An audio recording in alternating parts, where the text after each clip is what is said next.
महाभारत का दृष्टांत है, भगवान शंकर के प्रसंग में है। एक उपमन्यु नाम के महर्षि थे। वो जब बाल्यावस्था के थे तो कि अपने मित्रों के साथ वो किसी दूसरे ऋषि के घर खेलने गए, तो वहां उन ऋषि ने अपने बच्चों के साथ उनको भी गाय का दूध पिलाया। बड़ा अच्छा लगा। वो जो ऋषि गाय का दूध पिलाए वो उपरोहित कर्म करते थे, और ये जिनके पिता उपरोहित कर्म नहीं करते थे, ऐसे के पुत्र थे उपमन्यु जी। उपमन्यु जी घर आए और कहा हमें दूध पिलाइए। बहुत हट किया तो उन्होंने समझाया कि हम उपरोहित कर्म नहीं करते, हम तो जंगल के कंदमूल फल से अपना गुजारा करते हैं, तुम्हें कहाँ से गाय का दूध पिला दे। जब बहुत हट किया तो जो जंगली चावल होता है उसको पीस करके उन्होंने दिया। बालक थे तो उन्होंने पिया और कहा ये वो दूध नहीं है जो उनके घर में पिया। तो माँ ने डांट के कहा यदि तुम्हें दूध चाहिए तो भगवान शंकर की तपस्या करो और तप के द्वारा वरदान प्राप्त करो, क्षीर समुद्र का दूध पियो। गाय की क्या बात है, क्षीर समुद्र का दूध पियो। तो उन्होंने कहा हमें भगवान शिव की साधना का उपदेश दीजिए। तो ब्रह्म ऋषि थे उनके पिता, उन्होंने उनको दीक्षा दी भगवान शिव की और आराधना बताई। तो उस समय उपमन्यु जी ने दाहिने पैर के अंगूठे के बल खड़े होकर हाथ उठा करके भगवान शिव का मंत्र जपे। बहुत काल व्यतीत हुआ तो भगवान शिव उनके सामने शिव रूप में प्रकट नहीं हुए, देवराज इंद्र के रूप में प्रकट हुए, नंदिकेश्वर एरावत के रूप में, और भगवती अम्बा सची के रूप में, और जितने शिव पार्षद सब देवताओं के रूप में। और कहा वरम ब्रूहि, वरदान मांगिए।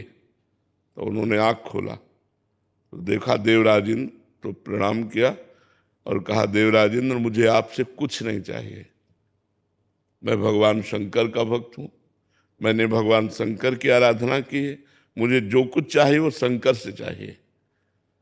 तो वो निंदा करने लगे, क्योंकि भगवान शंकर ही थे, चिता की भस्म लगाते हैं, मुंडों की माला पहनते हैं न ऐसा। तो उनका सावधान,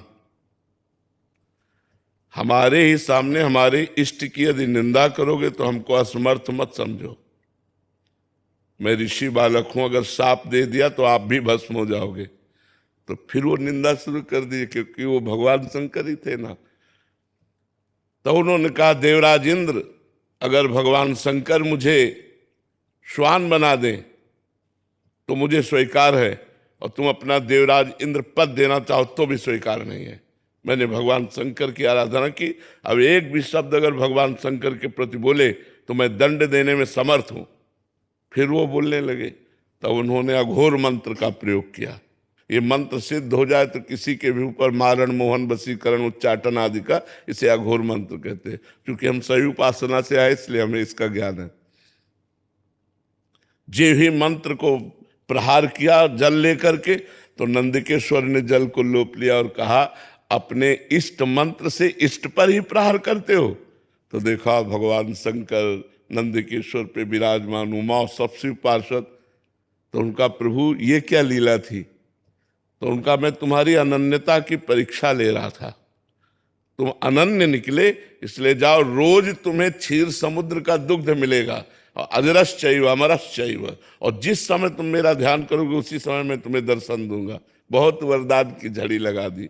तो अनन्यता, अपने इष्ट के प्रति पूर्ण अनन्य होना। दूसरा हमें, जैसे गोस्वामी तुलसीदास जी कह रहे, बने तो रघुबर ते बने, बिगड़े तो भरपूर, तुलसी और अंते बने, ता बने बेपद। बने तो राम जी से बने और बिगड़े तो राम जी से बिगड़े। राम जी के बनाए बिगाड़े हमें ठीक है, दूसरा अगर बनाता है तो उस पर धूल पड़े मुझे जरूरत नहीं है।